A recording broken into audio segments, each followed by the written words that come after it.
Welcome. In this video, I will show you how to uninstall applications on your DYON Movie Smart TV. To uninstall any application from your TV, you're gonna have to navigate down to the applications list on your home screen.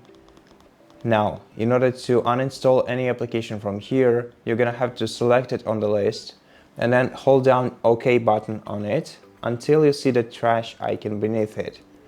Then press the down arrow key to select remove. Click remove, click OK to confirm, and now this application is uninstalled from your TV. And that's how you do it. So thank you so much for watching this video. If you liked it, please consider subscribing to our channel, leave us a like and a comment below, and I'll see you in the next one.